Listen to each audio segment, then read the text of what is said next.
नमस्कार दोस्तों, हमारे चैनल में आपका स्वागत है। हम जानेंगे आज सरकार ख्वाजा गरीब नवाज रहमतुल्लाह अलैह के बारे में। अगर आप भी ख्वाजा साहब के मुरीद है तो हमारे वीडियो को लाइक करें या चैनल को सब्सक्राइब करें। तो चलिए शुरू करते हैं।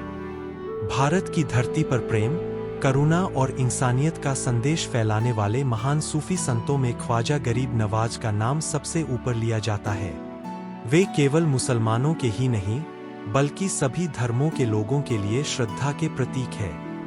उनका जीवन इस बात का उदाहरण है कि सच्चा धर्म वही है जो इंसान को इंसान से जोड़ दे। जन्म और पारिवारिक पृष्ठभूमि। ख्वाजा गरीब नवाज का पूरा नाम हजरत ख्वाजा मोइनुद्दीन चिश्ती था। उनका जन्म सन 1141 ईस्वी में फारस, आज का ईरान, के सिस्तान नामक स्थान पर हुआ। उनके पिता का नाम ख्वाजा ग्यासुद्दीन हसन और माता का नाम बीबी उम्मुल वरा था। उनका परिवार नेक, धार्मिक और ईश्वर भक्त था। बचपन से ही ख्वाजा साहब में सादगी, सहनशीलता और दया जैसे गुण दिखाई देने लगे। दुर्भाग्य से बचपन में ही उनके पिता का देहांत हो गया। इसके बाद उनकी माता ने उन्हें धर्म, संस्कार और नैतिकता की शिक्षा दी। शिक्षा और ज्ञान की खोज।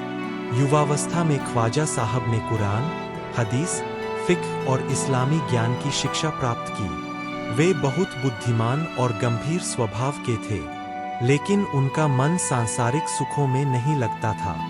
वे सच्चे ईश्वर और आत्मिक शांति की खोज में लगे रहते थे। एक दिन उनके बाग में एक फकीर आए। ख्वाजा साहब ने उन्हें प्रेम से भोजन कराया। उस फकीर की दुआ से उनके दिल में वैराग्य की भावना जाग उठी। इसके बाद उन्होंने अपना धन दौलत दान कर दिया और आध्यात्मिक मार्ग पर चल पड़े। गुरु और साधना। ख्वाजा गरीब नवाज ने महान सूफी संत हजरत ख्वाजा उस्मान हारूनी को अपना गुरु बनाया। उन्होंने अपने गुरु की कई वर्षों तक सेवा की। गुरु के साथ उन्होंने कठिन यात्राएं की, भूख प्यास सहन की और आत्मिक ज्ञान प्राप्त किया। गुरु की शिक्षा थी, दिल को इतना साफ करो कि उसमें नफरत के लिए कोई जगह न बचे। कई वर्षों की साधना के बाद गुरु ने उन्हें भारत जाने का आदेश दिया और कहा कि वहां जाकर प्रेम और इंसानियत का संदेश फैलाओ। भारत की ओर यात्रा। ख्वाजा गरीब नवाज ने अपने गुरु की आज्ञा का पालन किया। वे मक्का, मदीना, बगदाद और कई स्थानों से होते हुए भारत की ओर चले। यह यात्रा आसान नहीं थी। रास्ते में कठिनाइयां, भूख, प्यास और विरोध सहना पड़ा, लेकिन उन्होंने कभी हार नहीं मानी। अंततः वे भारत के अजमेर नगर पहुंचे। उस समय अजमेर पर राजा पृथ्वीराज चौहान का शासन था। अजमेर में संघर्ष। अजमेर पहुंचने पर ख्वाजा साहब को बहुत विरोध का सामना करना पड़ा। कुछ लोग उनके संदेश से डरते थे और कुछ ईर्ष्या करते थे। उन्हें रहने की जगह नहीं दी गई और पानी तक लेने से रोका गया। लेकिन ख्वाजा गरीब नवाज ने कभी क्रोध नहीं किया। वे धैर्य, नम्रता और प्रेम से सब कुछ सहते रहे। कहा जाता है कि उनकी दुआ से सूखी जमीन से पानी निकल आया, जिससे लोगों का कष्ट दूर हुआ। धीरे धीरे लोग उनके आचरण, सेवा और प्रेम से प्रभावित होने लगे। गरीबों और दुखियों के सहायक। ख्वाजा साहब को गरीब नवाज यानी गरीबों पर कृपा करने वाला इसलिए कहा गया क्योंकि वे हमेशा गरीबों, अनाथों और दुखियों की मदद करते थे। उनका दरवाजा सबके लिए खुला रहता था। कोई भूखा नहीं लौटता था।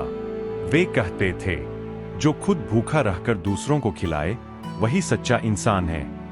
हिंदू, मुस्लिम, सिख, सभी धर्मों के लोग उनके पास आते थे। वे कभी किसी से धर्म या जाति नहीं पूछते थे। शिक्षा और संदेश। ख्वाजा गरीब नवाज की शिक्षाएं आज भी उतनी ही प्रासंगिक है। प्रेम और दया अपनाओ, अहंकार और नफरत छोड़ो, गरीबों की सेवा करो, सभी धर्मों का सम्मान करो। ईश्वर एक है, रास्ते अलग अलग हो सकते हैं। उनका मानना था कि इंसान का दिल तोड़ना सबसे बड़ा पाप है। चमत्कार नहीं, चरित्र। लोग उनके चमत्कारों की बातें करते हैं, लेकिन ख्वाजा साहब स्वयं कहते थे कि सबसे बड़ा चमत्कार अच्छा चरित्र होता है। उनका जीवन सादगी, त्याग और सेवा का उदाहरण था। देहांत और दरगाह। सन 1236 ईस्वी में ख्वाजा गरीब नवाज ने इस दुनिया से विदा ली। उनकी दरगाह अजमेर शरीफ में स्थित है। यह स्थान आज भी प्रेम, शांति और आस्था का केंद्र है। हर साल उर्स के अवसर पर लाखों श्रद्धालु वहां आते हैं और मन्नत मांगते हैं। कहा जाता है कि सच्चे दिल से मांगी गई दुआ जरूर कबूल होती है। उपसंहार: ख्वाजा गरीब नवाज का जीवन हमें सिखाता है कि सच्चा धर्म वही है जो इंसानियत सिखाए। उन्होंने न तलवार से विजय पाई, न जोर जबरदस्ती से, बल्कि प्रेम से दिलों को जीता। आज भी उनका संदेश गूंजता है, प्रेम बांटो, नफरत मिटाओ, इंसान बनो।